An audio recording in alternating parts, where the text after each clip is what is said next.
Hey everyone, if you love listening to Curbsiders and want to enhance the experience, then now is a great time to join the Curbsiders Patreon with new annual memberships where you can save 10% off the monthly rate. You'll have the option to hear all the episodes ad-free, plus twice monthly bonus episodes. You can sign up at patreon.com/curbsiders. This is a great way to use that CME money that's probably burning a hole in your pocket, plus support the show so we can keep bringing you clinical pearls, practice-changing knowledge, mini-series like Teach and Addiction Medicine, our digest newsletter, and of course expand our video content. So join the Cashlack family today at patreon.com/curbsiders. Matt, a patient walks into a psychoanalyst's office and asks, so how does this work? Do I just lie on the couch? And the psychoanalyst says, actually, it works much better if you tell the truth. Okay. All right. Paul, what do you call a depressed man with a robotic arm? Oh, no. I don't like that this is going. Go ahead and tell me. A cyborg. Like Psy, you know? No, I got it. No. They're always the funny ones when you have to explain them afterwards. All right, what else do you got, Paul? All right, my last one. Just see if we can make Deb laugh. Why does Pavlov have such nice hair? I have no idea. Because he conditioned it. I think that's the winner. Yeah. The Curbsiders podcast is for entertainment, education, and information purposes only, and the topics discussed should not be used solely to diagnose, treat, cure, or prevent any diseases or conditions. Furthermore, the views and statements expressed on this podcast are solely those of those and should not be interpreted to reflect official policy or position of any entity, aside from possibly Cashlack Memorial Hospital and affiliate outreach programs, if indeed there are any. In fact, there are none. Pretty much, we are responsible if you screw up. You should always do your own homework and let us know when we're wrong. Welcome back to the Curbsiders. I'm Dr. Matthew Franquato, here with my great friend and America's primary care physician, Dr. Paul Nelson Williams. Paul, how are you doing tonight? I'm great, Matt. Thanks. How are you? I'm good. You just told some hilarious puns. I'm sure the audience agrees. And tonight we'll be talking about bipolar disorder. We have a great guest, Dr. Kevin Johns. And before we get to our guest and our guest co-host, Paul, can you tell the audience, what is it that we do on the Curbsiders? Sure, Matt. Thanks for the chance to do so. We are the internal medicine podcast. We use expert interviews to bring you clinical pearls and practice-changing knowledge. As you mentioned, we have a super producer and special co-host with us, Dr. Deb Gorth. Deb, how are you? I'm doing great. I'm excited to learn about bipolar. You can tell she's in the throes of residency right now, Paul. Yeah. You know, like the enthusiasm. That's the energy that only a resident could muster. Just too tired to even feign enthusiasm at this point. Like, let's just be over with. We just recorded an hour and plus change episode. So, all right. So, Deb, why don't you tell us a little bit about who we talked to and what we talked about? Yeah, so we just had a fantastic conversation with our guest, Dr. Johns. So Kevin Johns is a psychiatrist. He does consultation liaison psychiatry at Ohio State University in the Wexner Medical Center in Columbus, Ohio.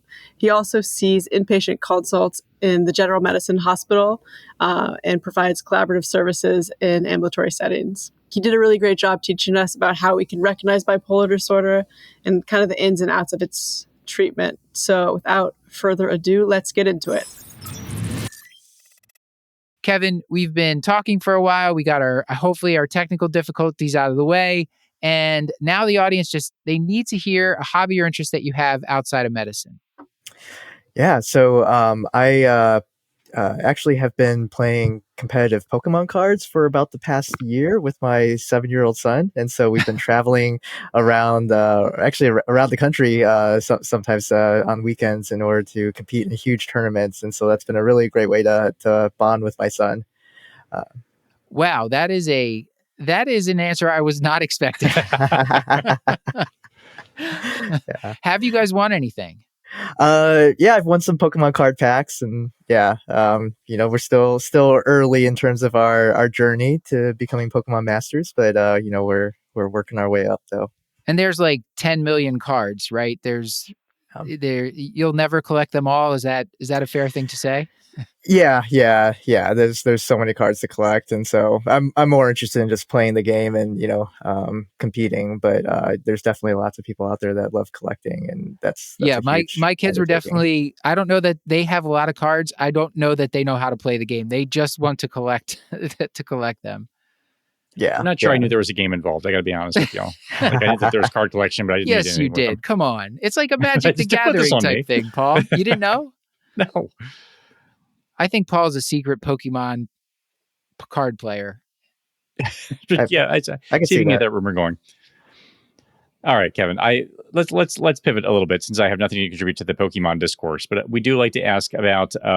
You can tell us about a Pokemon related failure, or really kind of any favorite failure that you had that you learned something from. Yeah. So my favorite the failure that I've kind of learned something from was when I went on a trip to France, southern France, with my father-in-law and my wife, and we were it was very grand plans to sail a boat down a canal through southern France for several days, but we landed there in the middle of a huge heat wave, and our refrigeration on the boat broke, and so we were all just like sweltering heat hot, and it was humid, and we were surrounded by mosquitoes, and it was definitely like we were very cranky on the boat because we were all stuck on a small boat together. But I think we made a lot of really cool memories, though. It's one of those things that I wouldn't want to do again, but I'm so glad I did it. And so, I think I learned, things don't have to be perfect. Like even misadventures, can, bring people together and, create lots of lasting memories. And I had some of the best seafood I ever had in my life. So That sounds kind of dangerous, though. Did you have to call the Coast Guard equivalent, the French Coast Guard equivalent, to help you out, get you some water that wasn't boiling hot? No, luckily there were like lots of small towns that we could stop at along the way to get like water and things like that. Okay, Yeah. that's making me feel better about this situation. Yeah. It sounded scary. If I Yeah. was involved, it'd be like a Lord of the Flies situation almost immediately. Like 2 hours in, I would That's what it felt just be like when talking we yourselves were in involved. the middle of Yeah. it. So I'm still in training, so I'd really appreciate if you could tell us some meaningful advice or feedback that you've received during your career or training that maybe I could apply to my career or training. Sure. I think early on as a medical student, one of my mentors gave me the feedback that like when I was working with him, like he was my gold standard, and I should, try to emulate his practices and his thinking as much as possible. And, once I'm, in independent practice, I can pick like what techniques or what philosophies I want to apply to my own practice. But when you're working with like an attending for the especially for the first time, really try to emulate that attending and have that attending be like your gold standard. And you'll learn some styles that you like and some things that you don't. But once you're out of training, you'll be able to pick from all the different styles that you've experienced and make your own style of how you want to practice medicine. And Deb, since you work at the same institution as Paul Williams, if he's ever, or you did, if he was ever your attending, you would definitely want to emulate everything he did. Yeah, he is my gold standard, especially when it comes to cats. Yeah. Well, we have a lot to get to, Deb. So let's go to a case from Cashlack and start talking about bipolar. So this is a 20-year-old college student who's coming into your office for a checkup during winter break from his freshman year at Cashlack University.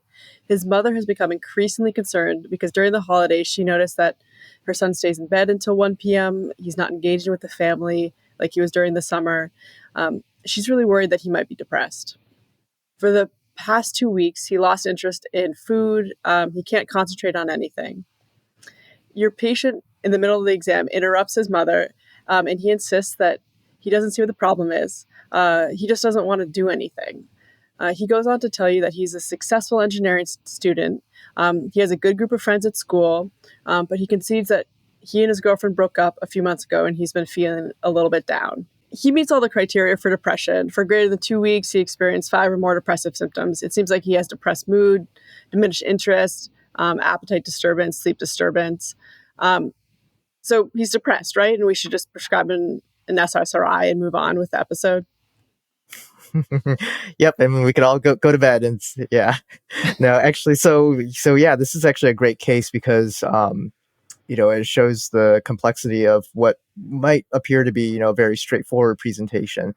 So yes, you're right. He meets all the criteria for a major depressive episode, but there's multiple conditions that can cause a major depressive episode. And at this point, all we know is that he has met criteria for a major depressive episode. And the next step would be to drill down and see what is causing the major depressive episode. Yeah, because this seems like in primary care, you get tons of patients coming in saying they're depressed. Sometimes you get a family member with them saying, I think they're depressed, and asking you to prescribe medication or connect them to therapy. And I have to admit, it's not always like first thing on my mind. If it's a younger person, I usually tend to think more about bipolar. But when patients are a little older, it doesn't always cross my mind, and you might fall into the trap of prescribing like just a conventional antidepressant without doing anything further. So, what questions do you ask to make sure we don't make that mistake? Yeah, so when someone comes in with a major depressive episode, you want to make sure that it's not due to like a bipolar disorder, or not due to a schizoaffective disorder, for example, or not due to like substances or another medical condition. So assuming that this person doesn't have like hypothyroidism or other kind of medical issues that could create like depressive symptoms, we really want to figure out, like you said, is this bipolar disorder or is this major depressive disorder? And so some of the questions I will ask is, I'll ask them, assuming that they've never been diagnosed with bipolar disorder. Mhm. I'll ask them, have there been times where your mood has been different from depressed, or even the opposite of depressed, and where you've been supercharged and had so much energy that you didn't know what to do with yourself, and for days and days on end, and people thought you were behaving strangely. And I'll lead with something like that and kind of see what they say. And if they say like, yes, I've had some times like that, then I'll explore further. Like, okay, tell me more about that time. What else was different about you during that time? Or if his mom was there, I'll ask like, did you notice that, did you talk to him on the phone during that time? Did you notice any changes? But if they say no, then I think that's usually pretty helpful. But if they say yes, definitely you have to explore further and ask them for like more details. How do you list? Because it looks like, if I remember correctly, the DSM-5 criteria, you have to have the behavior be noticed by someone, or it has to be significant enough to actually cause impairment, depending on sort of what type of bipolar we're talking about. But if you don't have an additional collateral information at the visit, how do you ask about that, or how do you assess if a patient has appeared different to other? Do you just ask? Is it that straightforward? It's hard because a lot of times when patients are manic, they might not find it distressing, and they may even like the feeling of being manic, other times they just don't realize that that's what's happening. So a lot of times, even patients with history of manic episode, if you ask them, they might not be able to really identify with it. So it is really hard. It's really challenging. As far as kind of how would I ask about like the the functional impairment or the symptoms being noticed by others? Yeah, I asked them, did other people notice that you were acting differently? And if they say yes, I'll say, well, what did they say about you? Did they say that you were doing really well, or were they actually worried about you? And then as far as functional impairment, yeah, I'll ask them, what did that cause any problems for you? Did you end up regretting that, or what kind of troubles did that cause you? Did you have to go to the hospital or go to the emergency department because of this? The other thing is just if the patient will let you, being able to talk to their family member or partner or someone who's seen one of these episodes firsthand can be really helpful. Although, that does take additional time, which can be challenging in an office setting. And yeah, I was surprised to read that depression is the like main presenting symptom of bipolar disorder. I always thought that you had to have hypomania or mania to kick it off. I didn't realize that it could be depression as a presenting symptom, or that I guess maybe it could be a mixed episode. Can you speak to that a little bit? Yeah, it's so patients with bipolar disorder, they will have, both manic episodes and depressive episodes. And actually, the depressive episodes for most patients are actually the most common episodes and also the most impairing. So about 2/3 of patient's symptomatic times with bipolar disorder on average is going to be in the depressive phase. And so I've met plenty of patients where they've had maybe 1 or 2 manic episodes their entire lives, and then just numerous depressive episodes after that. And one of the challenges of bipolar disorder is that, if we're thinking of it as having bipolar disorder as like a trait and then being manic or depressed as a state, until someone has had, kind of that perfect storm of, genetics and environments to trigger a manic episode, you really can't identify them as bipolar disorder, even though they may have, the underlying genetic vulnerabilities and everything. So that is a really challenging aspect of our field, and especially a big limitation of using, the DSM-5 as like a phenotypical diagnostic strategy. I like psychiatry because there's no blood test to tell me like what condition a patient has, and I'm my own diagnostic instrument. But like honestly, if there was a blood test to tell me or help me diagnose a condition, it would be bipolar disorder, because it is so challenging. Like I tell people, unless you see the patient manic, it is really hard to know for sure if they truly have bipolar disorder or not. Paul, another thing, like Paul and I are always just looking for just give me that test that tells me yes or no. That's what I want. Like I want a clear answer, but a lot of the times we don't get that, Paul. We've never, not once. Medicine is exhausting. Yeah, especially in psychiatry, and it's tough. Like a person with bipolar disorder, if they become manic, the day before they had their first manic episode, they would meet criteria for major depressive disorder. So you gave us the questions. You ask about their mood, their energy, any strange behaviors that they've had or that others have noticed, and then like functional impairment. And if we start to suspect based on those answers that maybe there's something going on, like which tool do you like to go to then sort out, like, is this a formal diagnosis or not? Yeah, I think especially in primary care where you guys aren't used to like asking for all the diagnostic criteria all day, I think having a screening tool can be really helpful. And you just have to know the psychometric properties of the screening tools though. So the most common one that I see in practice is called the Mood Disorder Questionnaire, or MDQ. Have you guys heard of that before or seen it before? I have not used it, no. Okay. It's a terrible test. Okay. I'll rant about it for a minute. It's widely distributed, and it's easy to use because it's a patient report form, so patients can fill it out even while they're sitting in your lobby, for example.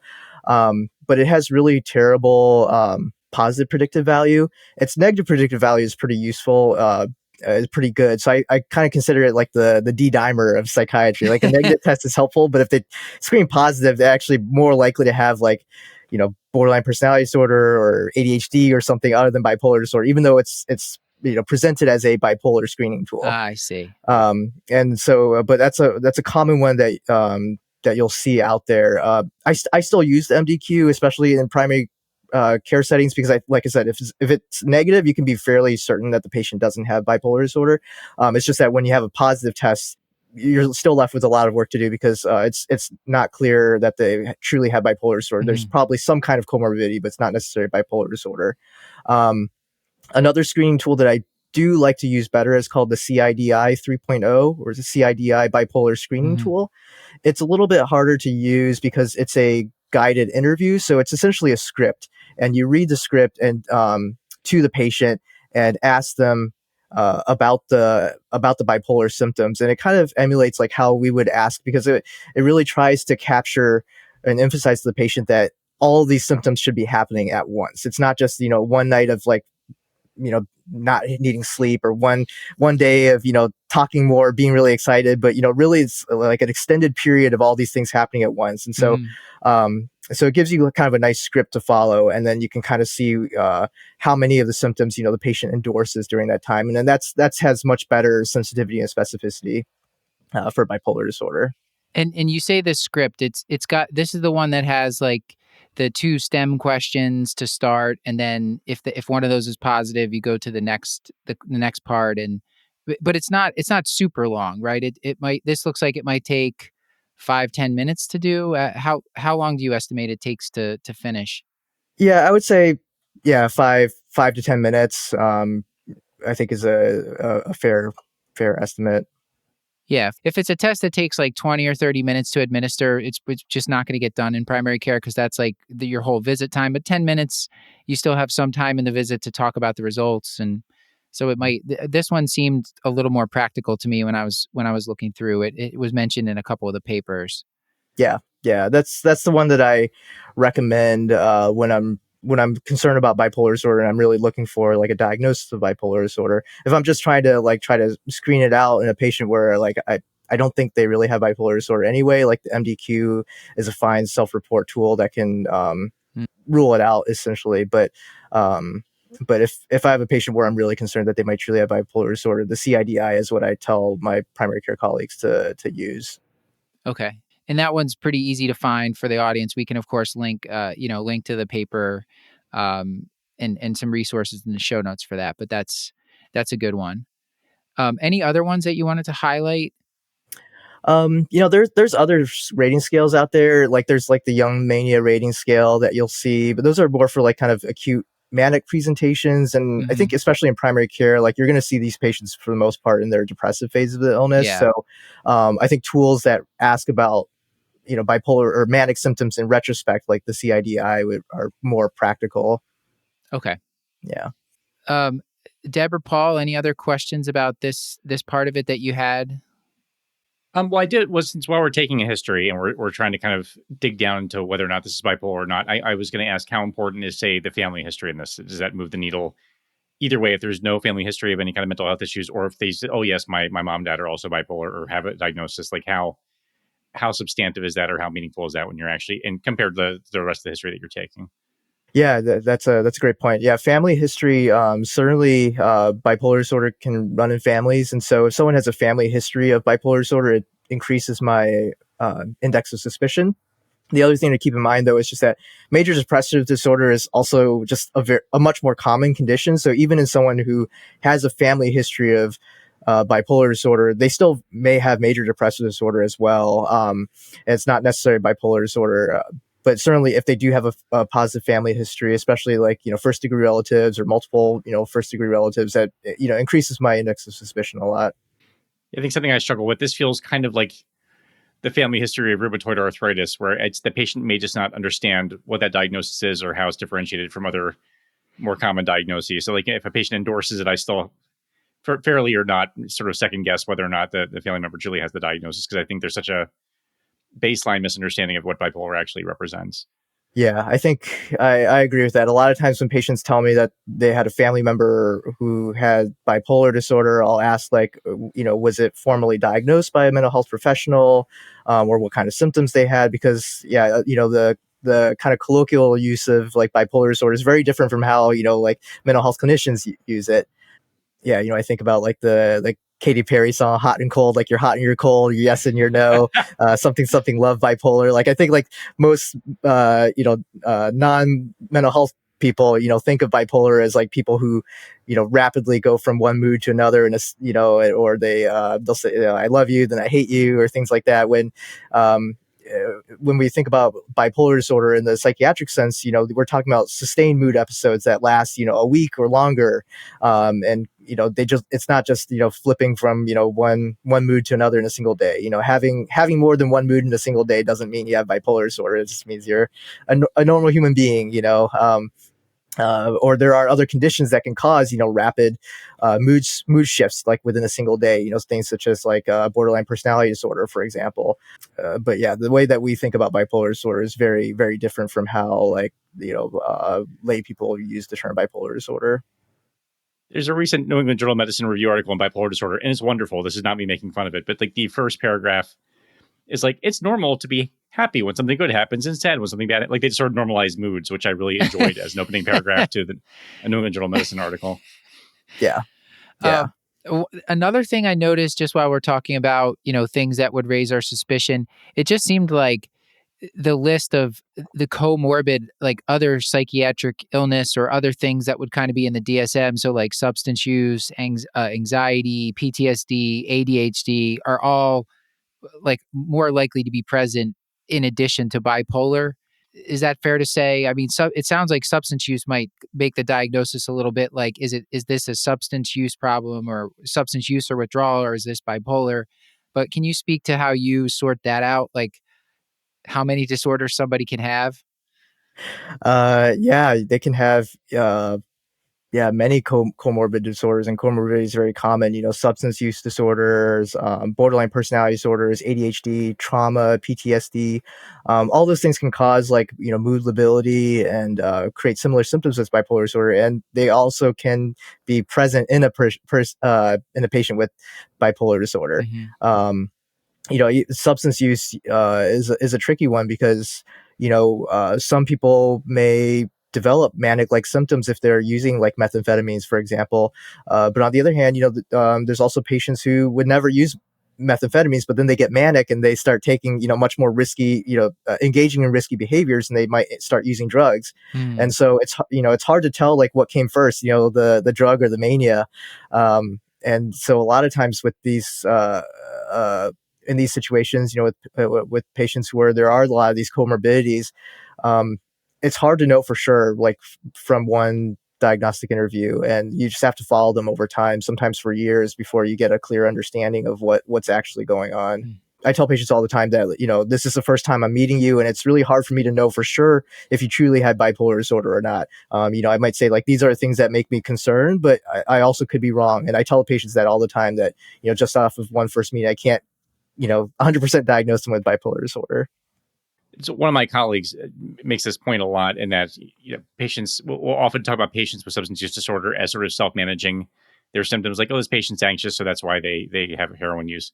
And her point is like, that's heroin use is not the behavior of an anxious person. As someone who's filled with anxiety, like that would make me even more anxious to consider it. So like that, it's much more characteristic of someone who might be having a manic episode. And she's of the opinion that's probably even underdiagnosed, that being bipolar and patients with substance use disorder, which the more I learn, the more I kind of agree with. Mm-hmm.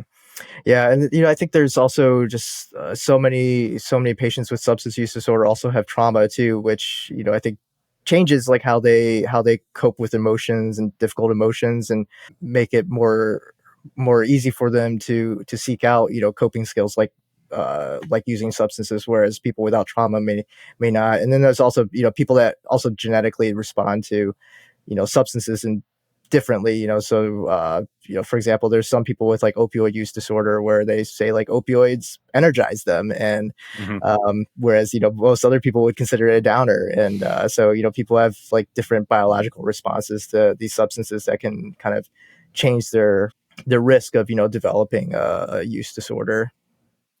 Deb, let's go on to the next part of the case, and then we can keep going on the diagnosis portion here. So after taking a more detailed history, you learn that during finals, he barely slept for 5 days without feeling tired, while he completed his engineering final project, which at the time he thought he should sell to NASA. His girlfriend broke up with him because he cheated on her after turning in the project, something he still regrets. Later on, his mom chimes in and says that her brother suffered from bipolar disorder. Lastly, after you appropriately scream for self-harm, he insists that he has never thought about hurting himself or suicide. So, just that we've kind of gone over some of the screening tools for bipolar, but can we just nail down exactly how you define bipolar?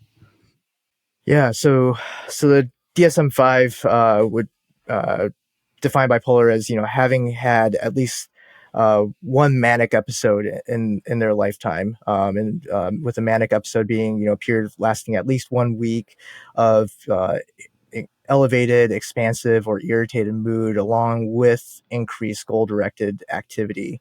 And they have to be accompanied by the other manic symptoms as well. Things like hypersexuality, grandiosity, flight of ideas, things like that. So, I really think of bipolar disorder as a syndrome, and because like all these symptoms individually, they're all aspects of normal human experience. Everyone's had times where they have not needed as much sleep as normal because they were excited or they were nervous about like a board exam coming up or something.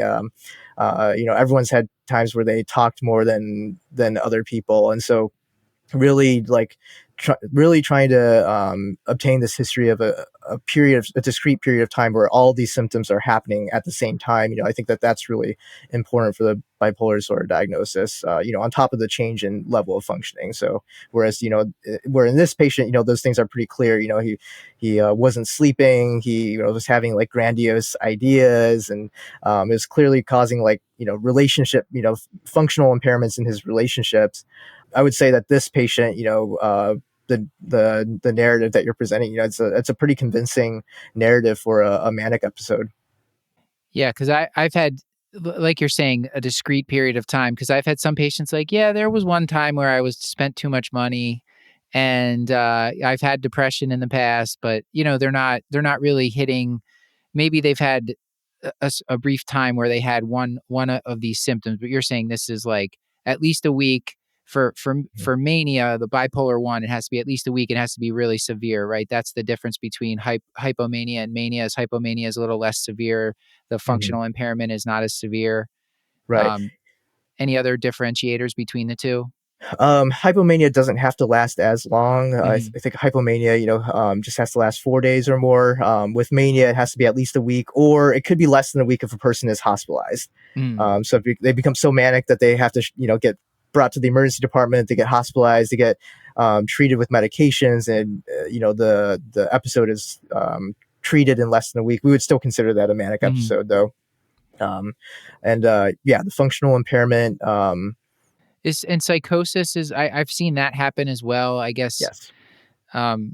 So it's usually not. It's less subtle. It seems like hypomania could be a little bit more subtle if you're not like closely, or if you're not around the person in close contact all the time. But yeah, hypomania is definitely more subtle, and some people may even function better when they're hypomanic, and so they may get more work done and be more be more creative.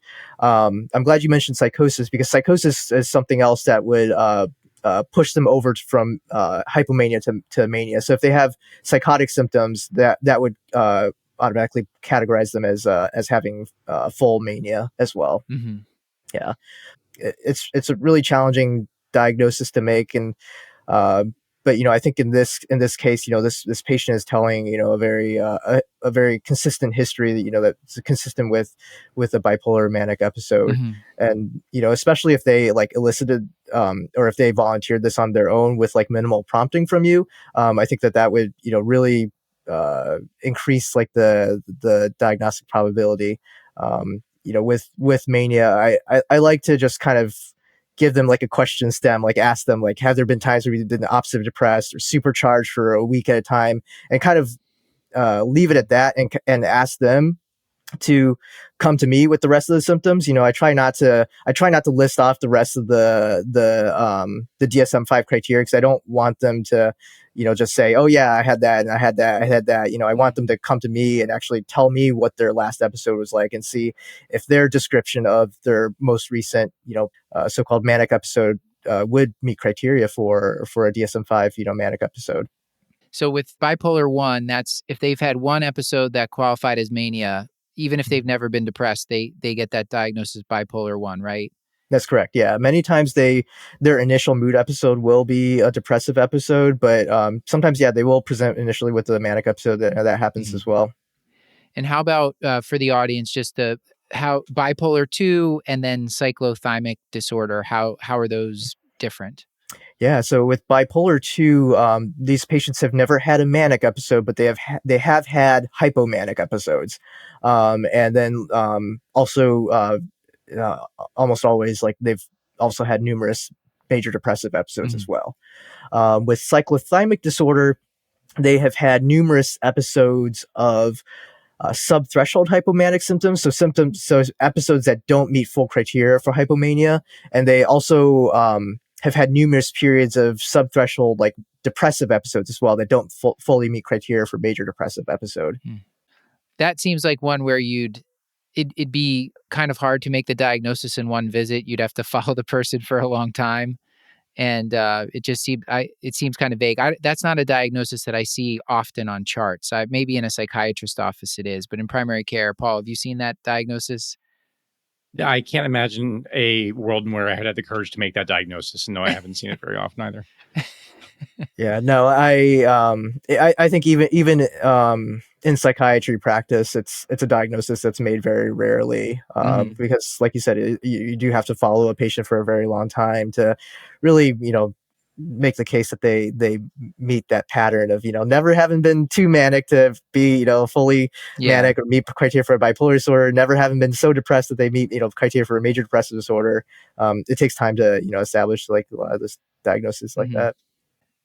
Okay, so you mentioned earlier some of the things that we want to make sure we're not missing, like schizoaffective disorder, or substance use. You said endocrine disorders like thyroid disorder as a potentially causing someone to be depressed, Mhm. or I guess some of these could cause mania as well, Mhm. substances and things.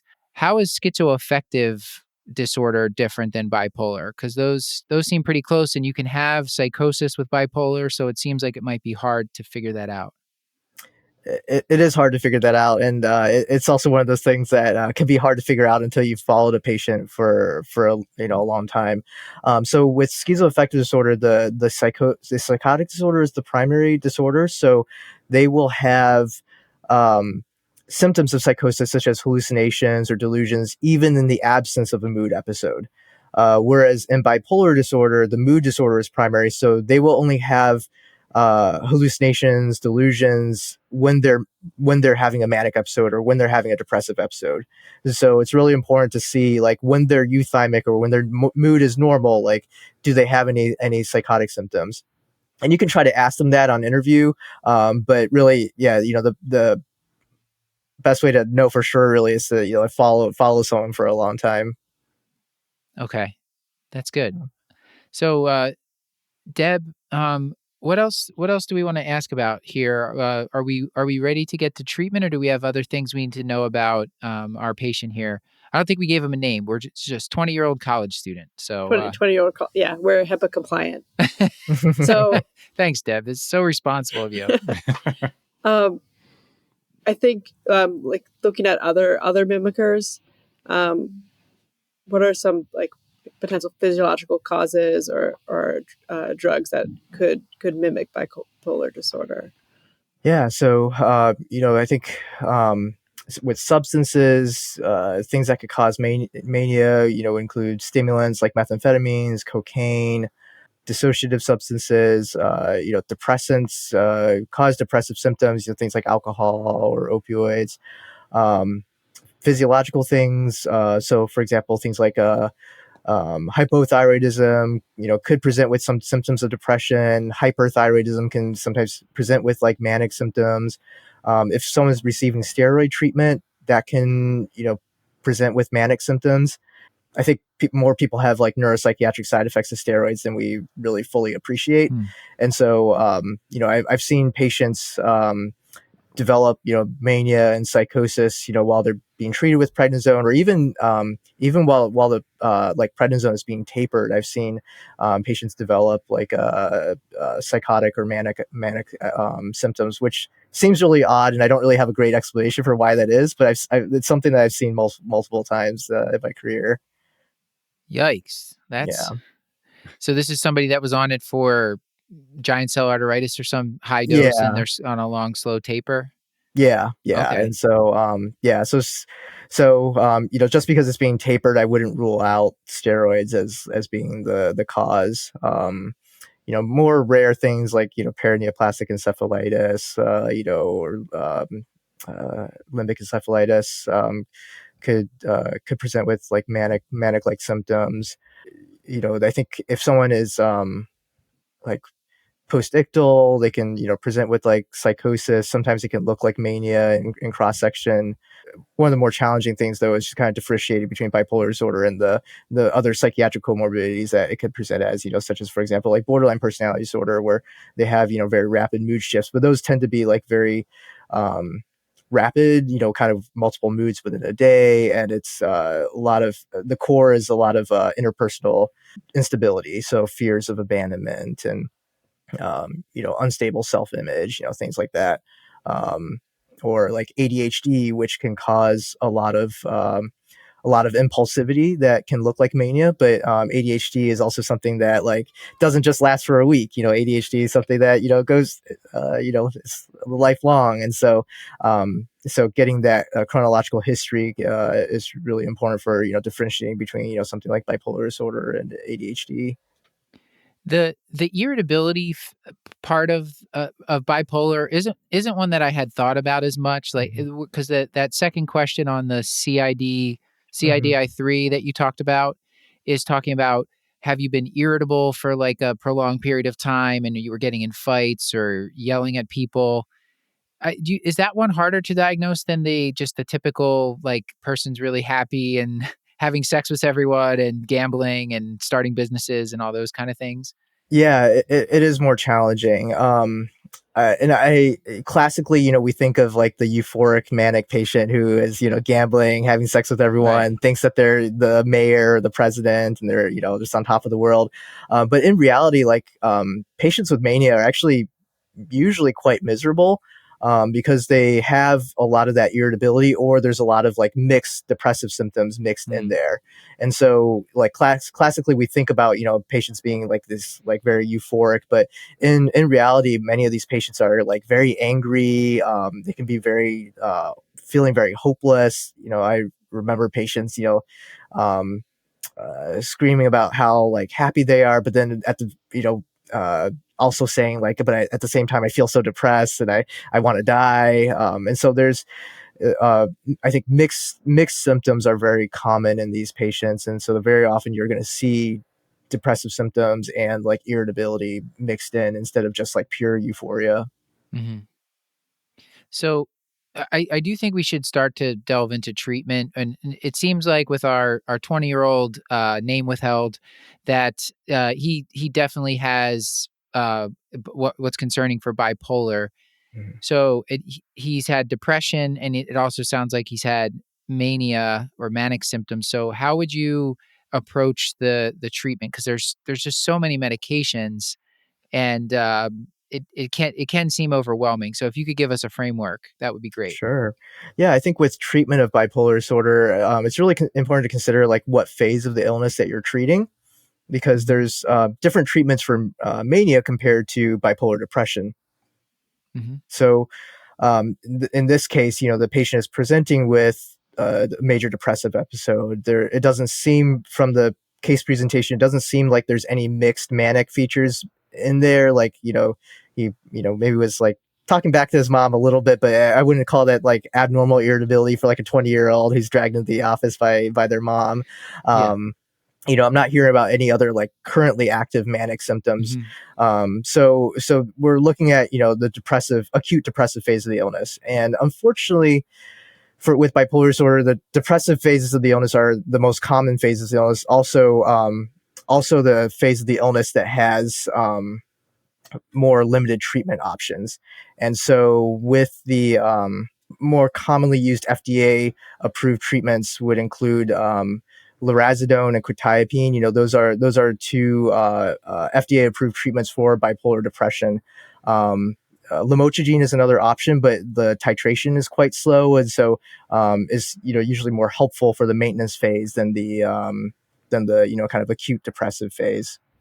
So Kevin, can you what's confusing to me is that because sometimes patients are only having depression, but they have bipolar, and we're worried they will develop mania. Do we always have to give them an agent that covers both? Because I think a lot of the agents cover both, but not all of them do. So how do you sort that out? Yeah, it's a great question. So the treatment for different phases is different, but there are a lot of medications that will cover for both. So, for example, like a lot of the atypical antipsychotics, um, they're all useful for treating the manic symptoms. It's actually the depressive phase of the illness that's more challenging because there's fewer medications that have been shown to be effective for the depressive phase of Hmm. the illness. And really, it's making sure that you're covering for the depressive side of the illness. That's actually the most challenging side. So in terms of things that are approved for treating the depressive phase of the illness, that would include quetiapine, lorazepam. Those are two very commonly used atypical antipsychotic options. Um, Another option is lamotrigine, but lamotrigine, because of the risk of Stevens-Johnson syndrome, you have to titrate that very slowly. So that's less useful in the acute phase of the illness, and more useful in the maintenance setting. There are other medications that are helpful for the manic symptoms, for example, like valproic acid, but that doesn't help as much for depression. Lithium can be helpful for both phases of the illness, but lithium could also be more challenging to use in the primary care setting because of the lab monitoring. Yeah, so is that one that you generally recommend we stay away from?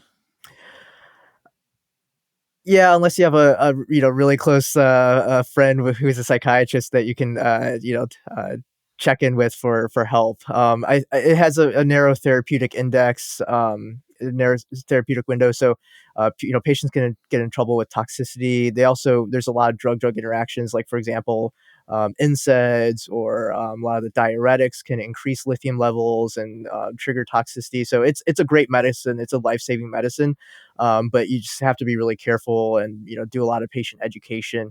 And so I think it can be done in primary care setting, especially in like collaboration with the psychiatrist. I think um, using an atypical antipsychotic in the primary care setting is a lot more practical, because the laboratory monitoring is a lot less frequent. There's less like acute toxicity that you have to watch out for. Yeah, this I get that, and that kind of addresses the question that I had. This feels sort of like a prototypic situation where in primary care you have someone who presents depressive symptoms. You're like, I'm concerned for bipolar disorder. How much harm can I do?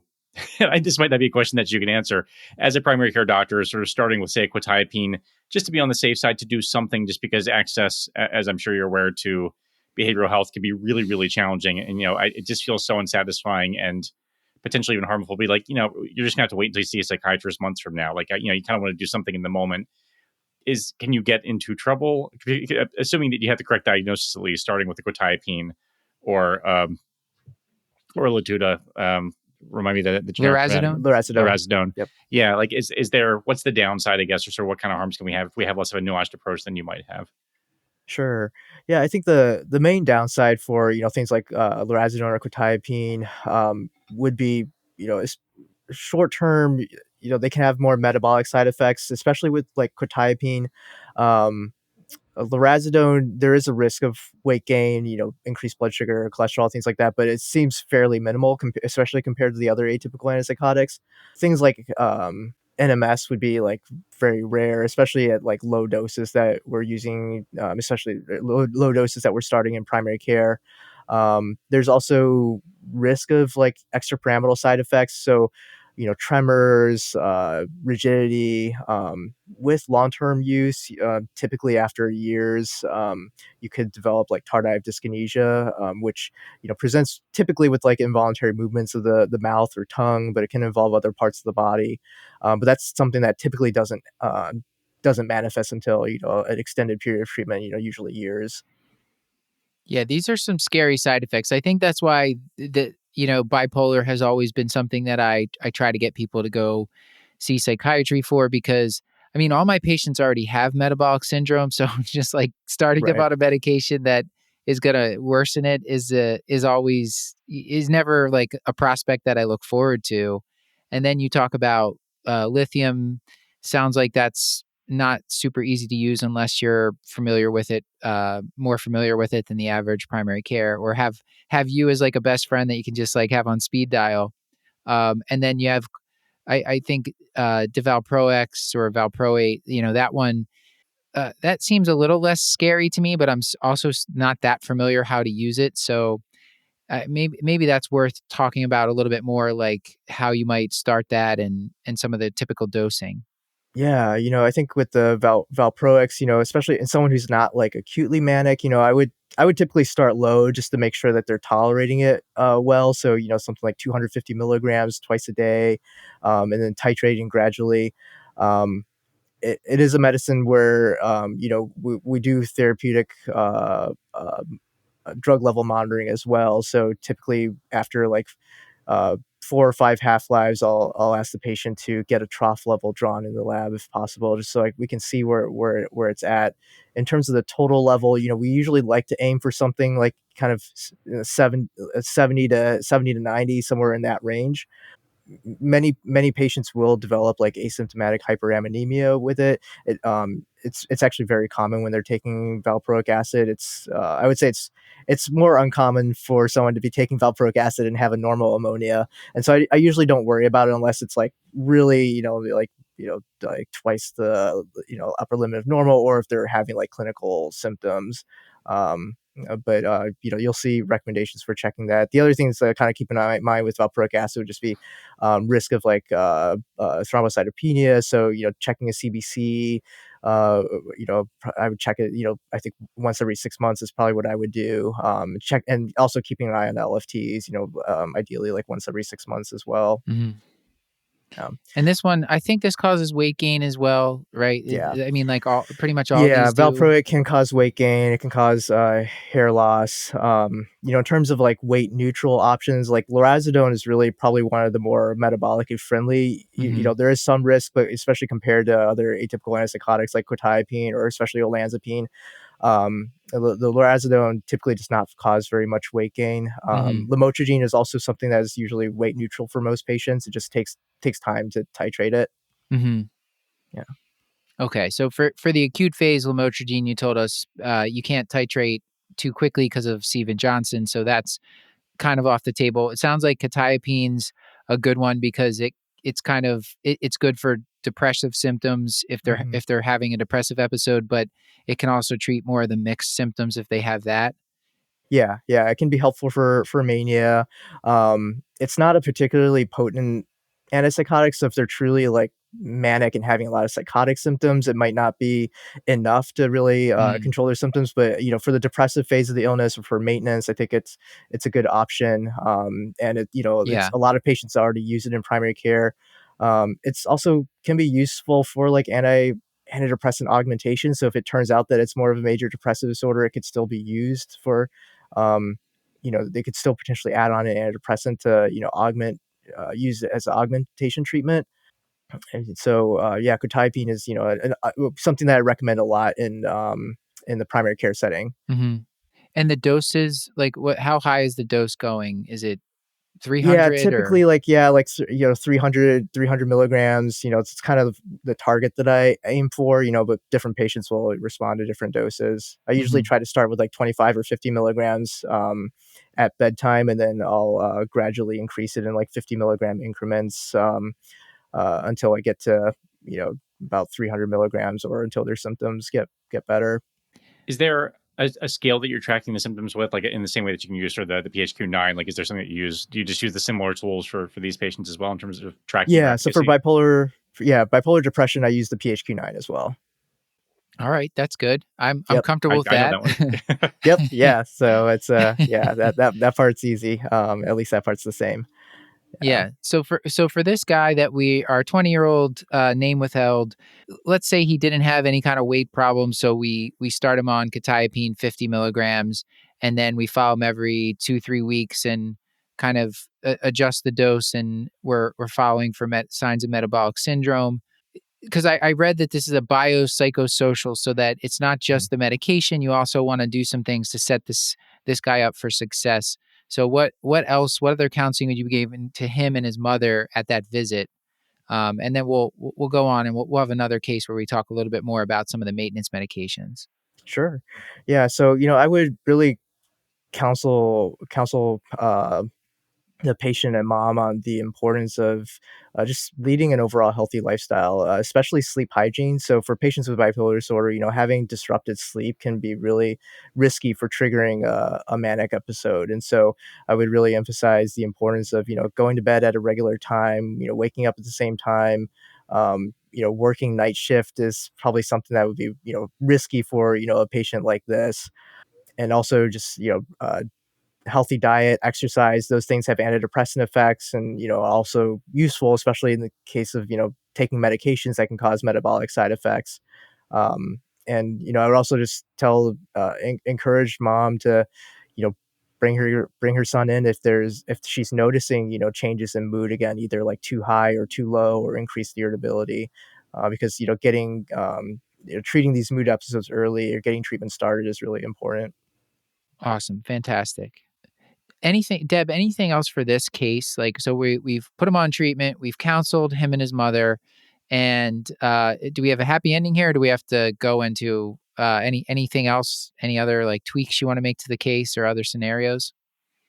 No, I think it's a happy ending. I mean, I remember being taught, during medical school that antidepressants are a complete non sequitur, a complete no with bipolar. But, it does seem kind of cruel that we're not treating the depression as effectively as it could potentially. Is it still the case that antidepressants are like a hard no for patients with bipolar? That's a great question. I would say, with antidepressants, I think there's two risks to think about in patients with bipolar disorder. There's the risk of inducing a manic episode, which can certainly happen, or making their mood episodes like more rapid cycling. The other kind of more insidious risk is just that the antidepressant isn't going to work for their bipolar depression. So bipolar depression just doesn't seem to respond to traditional antidepressant medications as well. So if you throw antidepressants at them, even if you don't make them manic, you might just not be helping them and like leaving them depressed for longer. And so those are kind of two risks to kind of think about. There are some patients with bipolar disorder, especially like bipolar 2 disorder, who will respond to antidepressants, though. And so it's not something that I will never consider, but I would definitely want them to be on a therapeutic dose of a mood stabilizing medication before I consider adding on an antidepressant carefully. So for example, like in this case, like I would want this young man to be on a decent dose of quetiapine or lorazepam or valproic acid or something, lithium, before I would consider adding on like a low dose of antidepressant carefully. Yeah. Are there any of the traditionally used antidepressants that are particularly dangerous in terms of precipitating a manic episode? Like I would think, on like bupropion, I feel like can be a little bit activating. Like, is that one that sends people sort of straight into mania? Are there ones that we should be a little bit more mindful of, or does it not seem to matter so much? That's a good question. I'm not aware of data comparing the risk of mania between different antidepressants. It certainly might be out there, but I'm not aware of it. I think bupropion is actually used more commonly in treatment with bipolar disorder. And I think one of the reasons is that it has a shorter half-life. So if someone does become manic, you can stop it and it washes out pretty quickly. So I would say, bupropion, even though it is, more stimulating and, certainly can cause mania, it is something that you'll see, used in patients with bipolar disorder if they're already on like a mood stabilizing medication to act as prophylaxis against mania. Okay, so we talked about, just to recap the meds before we go, for the acute phase, for depression, quetiapine and lorazepam seem like the ones that are, best at treating the acute phase of depression. Lamotrigine more for like the maintenance phase of depression, and because you have to start it more slowly. We talked about lorazepam having some of the less weight gain. It's a little more metabolically friendly than quetiapine. And then for mania, lithium, some of the anticonvulsants like valproic acid is a possibility. There's a lot of monitoring we talked about with valproic acid, and then including trough levels. And then we talked about most of the atypical antipsychotics or second generation antipsychotics have some effect as a mood stabilizer as well. And then talking about just healthy lifestyle, exercise, sleep schedule, and then early intervention, like family members and the patient themselves. Just if they start to notice things going south, they need to come in and adjust things to make sure it doesn't get out of control. As Deb asked, the conventional antidepressants we worry about not being effective for the depression and also maybe rapid cycling or sending someone into mania. So that's kind of it we've talked about for treatment. Deb, let's get to our last case and just the last few questions. Yeah, so this is a patient who's coming to you. It's a 34-year-old patient who presents to your outpatient clinic to establish care. Their only past medical history is a bipolar Diagnosis. They take lithium daily, and they've been taking that since they were diagnosed with bipolar disorder around 7 years ago. They have no health concerns today, and they just want you to fill out a pre-employment form. How would you manage a patient who's presenting with a diagnosis of bipolar disorder? If you see it in the chart, does that mean it's true? And we just kind of move on and don't ask any more questions and write this script for lithium? Yeah. So, like we talked about, before the show, I think bipolar disorder, on the one hand, it's very underdiagnosed, but on the other hand, it's also at the same time overdiagnosed. And so, just because someone has bipolar disorder in the chart, you can't trust that they truly have bipolar disorder. Patients with bipolar disorder, oftentimes they'll go 10 years before they are diagnosed because they keep presenting with depressive episodes. But then there's also so many mimickers, things like, like borderline personality disorder, or PTSD, ADHD, substance use that we talked about earlier, that oftentimes patients with those conditions may incorrectly get diagnosed with bipolar disorder. So it's always important to, kind of do your own homework and, ask the patient, take a full history. And a patient like this, where they come with a diagnosis of bipolar disorder, I will ask them, how are you diagnosed with bipolar disorder? Who made the diagnosis, what was happening, and I'll often ask them, like, what symptoms made this doctor concerned that you had bipolar disorder? Because a lot of times, the patients will just say, oh, well, I get angry really fast, and so they said I was bipolar disorder. And then I might explore further and say, well, how long does those anger episodes last? Do they ever last like a full week? And they say, no, I just get angry at the drop of a hat, and then I cool off after 30 minutes. And, that tells me that it's probably not bipolar disorder. It's probably, like any number of other, kind of like borderline personality disorder or PTSD or other things that are causing like kind of that moment to moment lability. But if they tell me like, oh, I had a manic episode where I went a whole week without sleep, and then I, got really angry. I told my boss, that they were the worst boss in the world, and I bought a Ferrari and I raced it downtown and crashed it, and then okay, yeah, that's a different story. We're talking, you probably have bipolar disorder then. So when you said that, for some reason, and Paul, you'll probably remember, I just remember the beginning of Happy Gilmore where he's like, I had a real bad temper, and it shows him like, I don't know, throwing a hockey stick at somebody or something, and he goes, but I was quick to apologize, and then it shows him giving another kid like a back massage. Do you remember that, Paul? Yeah, it's like, of course. Just like that's not you're saying that's not bipolar. That's just a guy that got angry and he apologized. That's right. Yeah. It certainly could be other things going on, but it's not bipolar. So yeah. Okay. Yeah.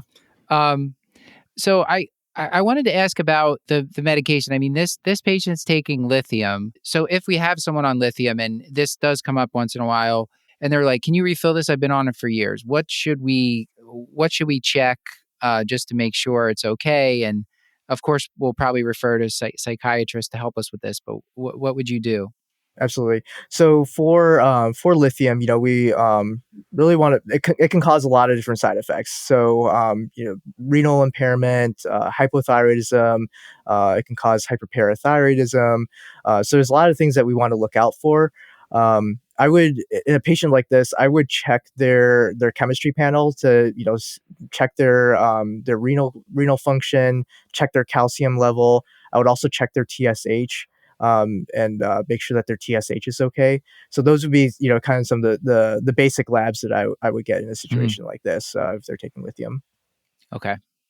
And if they were coming to us and they hadn't been on anything, and let's say they're not in any kind of episode right now, they're not in a depressive episode, they're not they're not manic. What would you recommend we use as an approach for medication here? Yeah, I would ask why they're not on any medication. And they may have had side effects or other bad experiences, or maybe they just lost touch with their psychiatrist. That's something that does happen. And I would just talk to them about how with their bipolar illness, it's lifelong, and being on a preventative medication is the safest thing in terms of keeping them from developing either manic or depressive episodes, and try to explore that. Yeah. Yeah. And so if we wanted to start anything at this point, is it kind of like dealer's choice? We could start lamotrigine, we could start, quetiapine, lurasidone, any of those ones we talked about?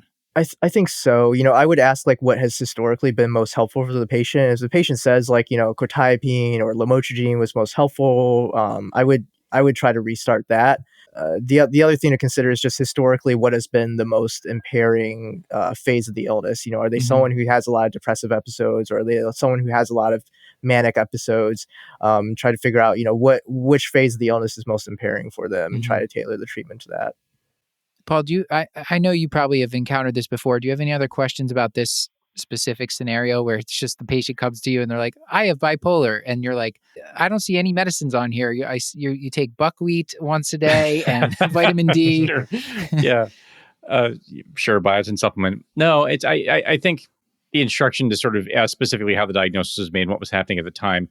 I did for patients like this who seem ostensibly stable, or or even if you're fairly sure of like a diagnosis of bipolar disorder. I wonder if you couldn't talk a little bit about suicidality. I think even with depression, Hmm. a lot of times we ask and then you just kind of close your eyes and grit your teeth and just hope the patient says no, and then you're done with the question um, for the visit, and you can sort of breathe a sigh of relief. But I guess what for patients with true bipolar disorder, how concerned should we be about suicidality? How do we approach that? How often do we sort of screen for it, even in the absence of overt depressive symptoms? Yeah, that's a great question. Suicide is certainly a risk for patients with bipolar disorder, and it's something that I would screen at every visit. Even if they're asymptomatic or in the remission phase of the illness, I would still ask them at every visit, because it is something that yeah, unfortunately, many patients with bipolar disorder will attempt suicide, and some of them will even die by suicide, unfortunately. So, any last minute questions, Deb, that you wanted to get to before we go to take home points? In terms of like other diagnoses that this patient may have, um, I was reading a little bit about there being a racial discrepancy between bipolar and schizophrenia diagnoses. Is there a way that as a primary care physician that we may be able to step in, get a little bit more history, and try to help kind of steer them in the right direction? Because I know there would be different medication approaches to both of those conditions. Yeah, unfortunately, there's racial bias in medicine. Unfortunately, that happens. It's something that we all have to work to address. I think patients, minority patients, especially like African Americans, they have a higher rate of being diagnosed with serious mental illnesses, like for example like schizophrenia, compared to white Americans. And so I think when working with minority patients, when they come with a diagnosis of schizophrenia or bipolar disorder, it's even more important to explore like how did you get that diagnosis, and really try to make sure that they actually meet criteria for that for that condition, and try to refer them to specialists who can help with clarifying the diagnosis. Those diagnoses in particular are like the scarlet letters of the problem list. Like once they're on there, you cannot get them off it forever. They're just sort of self perpetuated. So it's yeah, if you can Yeah. removing problems off a problem list is one of my few joys in life. So yeah, if you can do that Yeah. for a patient, that has to be a treat. Sprinkle in some sarcoidosis, Paul. Oh We my talked god. about that. I find AFib tends to stick to problem lists too. Like even if even if they've never had AFib, sometimes. Yeah, there's so many patients that, maybe they show up to the emergency department intoxicated on, stimulants or something once, and then they get diagnosed with schizophrenia and it sticks with them in the chart forever.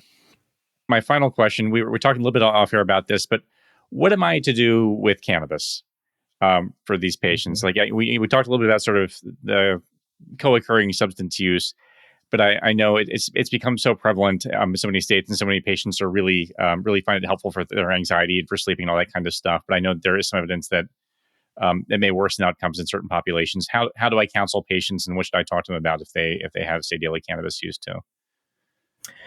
Yeah, it's a great question, especially with cannabis becoming much more culturally accepted these days. I think it creates a unique challenge for physicians, especially when we're taking care of patients with mental illness, where there's limited evidence for benefit, and also there is evidence for harm, in some cases. So I typically start by just acknowledging that the patient is doing what they're doing for a reason. They're not trying to harm themselves. They're usually just trying to, self-medicate or feel better. So I'll ask them, what does the cannabis help you with? And start the conversation that way.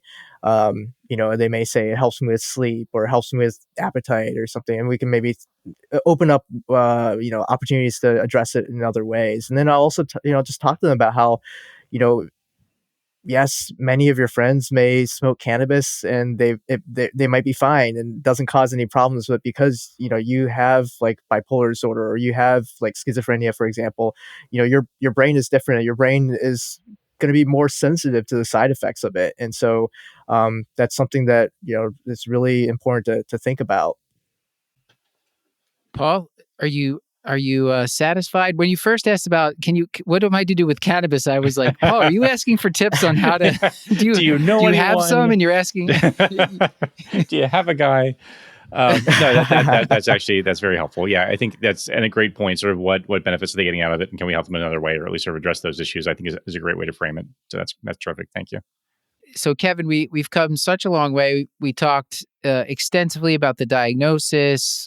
We've been through the treatment, the medications, and now just if there was a couple things that you wanted the audience to definitely remember from this conversation, what would those be as your take-home points? Yeah, I would say, number one, like the classic kind of SIGI caps symptoms. That's a diagnostic criteria for a major depressive episode, not major depressive disorder. So if someone has a major depressive episode, you still have to try to figure out, is it major depressive disorder or bipolar disorder or something else that's causing it?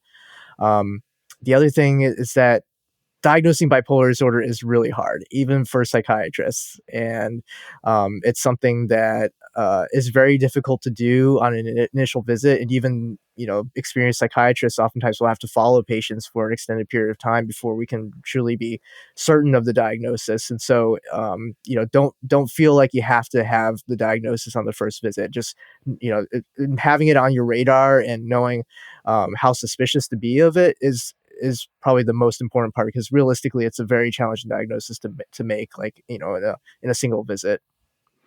Yeah. And I'm sorry to ask this now, but I think we had talked about this, but like, so with a patient where you're not sure in that first visit, but you have suspicion, they should use the medications that we talked about for as if this were bipolar. Is that just the safest way to go? Yeah, I think it depends on kind of how suspicious you are. Sometimes I may start like a low dose of an antidepressant and just counsel them really clearly. Like, if you develop, changes in mood, like, irritability, increases in mood, decreased need for sleep, definitely tell me immediately. On the other hand, if, they have a strong family history and I'm, leaning more towards, I think that this is a bipolar disorder, then yeah, I probably would treat them with, bipolar medication. And yeah, I think the other take home point would just be that, bipolar depression, does not respond to traditional antidepressants the way that major depressive episodes do. And so, there's, unfortunately, our treatment options are much more limited. But that's also why it's important to identify bipolar depression, because the treatment is different. Okay. All right. Well, if there's anything you'd like to plug, feel free. Otherwise, we'll let you go. And this has been great. Thank you so much. Sure. The other thing I wanted to also just bring up is for bipolar depression. Just you really can't understate the importance of psychotherapy as well. Cognitive behavioral therapy. I think you had asked earlier about what would I counsel the patient on, and in addition to like lifestyle factors, I would really encourage them to engage in cognitive behavioral therapy as well.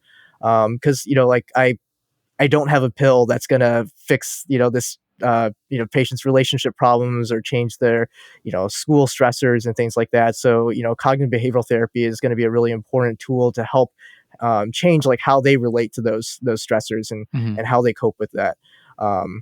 It's not as helpful for mania, because usually when patients are manic, they're not able to sit still long enough to do cognitive behavioral therapy. But certainly for the depressive phase of the illness, it's I really can't overstate like how important the psychotherapy piece is for a patient's recovery. Paul, CBT always a right answer, correct? Yeah, especially for boards. Yeah, absolutely. Yep. Yeah. All right. Thank you so much, Kevin. Really, really awesome stuff. Thank you. This has been another episode of the Curbsiders, bringing you a little knowledge food for your brain hole. Yummy. Great. Slightly ominous, which is probably appropriate. Still hungry for more? Join our Patreon and get all of our episodes ad-free, plus twice monthly bonus episodes at patreon.com/Curbsiders. You can find our show notes at thecurbsiders.com and sign up for our mailing list to get our weekly show notes in your inbox, including our Curbsiders Digest, which recaps the latest practice-changing articles, guidelines, and news in internal medicine. And we're committed to high-value, practice-changing knowledge. And to do that, we want your feedback. So please send an email to askcurbsiders@gmail.com. It also helps if you subscribe, rate, and review the show. We're on YouTube, Spotify, Apple Podcasts. So like and follow us on there. A reminder that this and most episodes are available for CME through VCU Health at curbsiders.vcuhealth.org. I wanted to give a special thanks to our writer and producer for this episode, Dr. Deborah Gorth, and to our whole Curbsiders team. Our technical production is done by the team at Podpaste. Elizabeth Croto runs our social media. Chris the Chew Man Chew runs our Discord, and Stuart Brigham composed our theme music. So with all that, until next time, I've been Dr. Matthew Frank Watto. And I've been Dr. Deborah Gorth. And as always, I remain Dr. Paul Nelson Williams. Thank you and goodbye.